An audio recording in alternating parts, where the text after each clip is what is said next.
രാവിലെ തന്നെ ഞാൻ ഇങ്ങ് പോന്ന് കേട്ടോ. എങ്ങനെന്നറിയണ്ടേ, ഞാൻ എൻ്റെ ചേച്ചീൻ്റെ വീട്ടിൽ രാവിലെ വന്നിട്ടുണ്ട്. അവിടെ വന്നപ്പോഴേക്കും എന്താ ഫ്രിഡ്ജിൽ ഐസ് നിറഞ്ഞ് കട്ടയെല്ലാം എന്താ ഇളകി വരുന്നുണ്ട്. അതെല്ലാം അവൾ ക്ലീൻ ചെയ്തു. പിന്നെ എന്താ ചേച്ചിയുടെ മോനും ആച്ചിയും കൂടി ബോഞ്ചിക കട്ട് ചെയ്ത് കഴിക്കുകയാണ്. പിന്നെ ഈ ചിക്കനിൽ കണ്ട ഒരു പച്ച കളർ കിടക്കുന്നത്, അത് ഇങ്ങനെ കാണാറുണ്ടോ? നിങ്ങൾക്കൊക്കെ കമൻറ്റ് ചെയ്യണം, ഇങ്ങനെ കിട്ടാറുണ്ടോ എന്ന്. അത് ഇവിടെ ഇടയ്ക്ക് കിട്ടാറുണ്ടെന്ന് ആ ചേച്ചി പറയുന്നത്. അത് മുളക് മല്ലി എല്ലാം ചേർത്ത് ചിക്കൻ റെഡിയാക്കുന്നുണ്ട്. ചോറ് കോരി അപ്പോഴേക്ക് ആച്ചി വന്നിട്ടുണ്ട്. അവളുടെ അളവിനെല്ലാം ചോറെടുക്കുന്നുണ്ട്. പിന്നെ ഇതാ എല്ലാവർക്കും വേണ്ടി ചേച്ചി തന്നെയാണ് ചോറ് എടുക്കുന്നത്. ചോറിന് കറികളായിട്ട് രസം ഉണ്ടായിരുന്നു, മുരിങ്ങയ്ക്ക തോരനുണ്ടായിരുന്നു. അപ്പം ആച്ചി നോക്കുന്നത് ചിക്കൻ്റെ കഷ്ണങ്ങളാണ്, അവൾക്ക് കിട്ടുന്നില്ല. എന്നാലും കിട്ടുന്നതെല്ലാം എടുത്തുകൊണ്ട് പോവാൻ നിൽക്കുകയാണ്. ബാക്കി ഇരുന്നതെല്ലാം ചേച്ചി പാത്രത്തിൽ മാറ്റുകയാണ് കഴിക്കാൻ വേണ്ടി.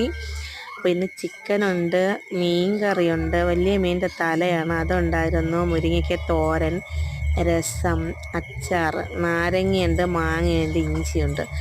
ഇത് കുറച്ച് മീൻ കറി കോരി മാറ്റുകയാണ്. എനിക്ക് വേണ്ടി ചേച്ചി തല നോക്കി എടുക്കുകയാണ്.